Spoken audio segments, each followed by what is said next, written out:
जितने क्रांतिकारी थे उनका केस अगर कोई लड़ता था तो उस वकील का नाम पंडित जवाहरलाल नेहरू था। इस बात को याद रखिए। अंग्रेजों से इन्होंने एक चालाकी सीखी है, फूट डालो राज करो। एक तरफ अंग्रेजों की चापलूसी करने वाले, जासूसी करने वाले डरपोक लोग हैं, दूसरी तरफ हम साहसी और बहादुरी लोगों को इकट्ठा होना पड़ेगा। यह लड़ाई दो तरह के सोच के बीच की लड़ाई है। एक तरफ वो है जो दिन दहाड़े बिना किसी लाग लपेट के झूठ बोलते हैं, दूसरी तरफ हम तमाम लोगों को एकजुट होना पड़ेगा जो सच बोलते हैं। पहली लड़ाई है झूठ और सच की, दूसरी लड़ाई है डर और साहस की। बताइए, शहीद आजम भगत सिंह 23 साल की उम्र में हंसते हंसते फांसी के फंदे पे झूल गया। झूल गया कि नहीं झूल गया? बटुकेश्वर दत्त, सुखदेव, राजगुरु, चंद्रशेखर आजाद झूल गए कि नहीं झूल गए? और आप जान लीजिए, जितने क्रांतिकारी थे उनका केस अगर कोई लड़ता था तो उस वकील का नाम पंडित जवाहरलाल नेहरू था। इस बात को याद रखिएगा। ये झूठ बोलते हैं, ये झूठ बोलते हैं, हमारे इतिहास को तोड़ने और मरोड़ने की कोशिश करते हैं।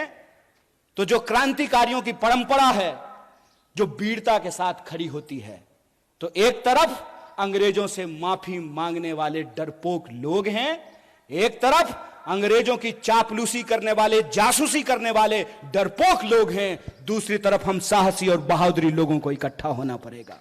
तो दूसरी लड़ाई है साहस और डर का, और तीसरी लड़ाई है कि वो समाज को हमेशा बांटने का काम करते हैं। हमेशा कभी जात के नाम पे बांटेंगे, कभी धर्म के नाम पे बांटेंगे। जहां धर्म होगा वहां धर्म का झगड़ा लगाएंगे, जहां धर्म नहीं होगा वहां जात का झगड़ा लगाएंगे। आप मणिपुर का उदाहरण देख लीजिए, वहां आपस में लोगों को लड़ा रहे हैं कि नहीं लड़ा रहे हैं। आप हरियाणा का उदाहरण उठा करके देख लीजिए, वहां कैसे लोगों को लड़ाने की कोशिश की गई। आप उत्तर प्रदेश देख लीजिए, आप महाराष्ट्र देख लीजिए, तमाम राज्यों में ये राज्य के जो लोग हैं उनको आपस में बांटते हैं। क्यों?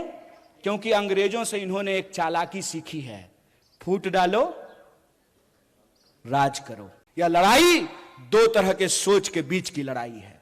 एक तरफ वो है जो दिन दहाड़े बिना किसी लाग लपेट के झूठ बोलते हैं, दूसरी तरफ हम तमाम लोगों को एकजुट होना पड़ेगा जो सच बोलते हैं। पहली लड़ाई है झूठ और सच की, दूसरी लड़ाई है डर और साहस की। बताइए, शहीद आजम भगत सिंह 23 साल की उम्र में हंसते हंसते फांसी के फंदे पे झूल गया। झूल गया कि नहीं झूल गया? बटुकेश्वर दत्त, सुखदेव, राजगुरु, चंद्रशेखर आजाद झूल गए कि नहीं झूल गए? और आप जान लीजिए,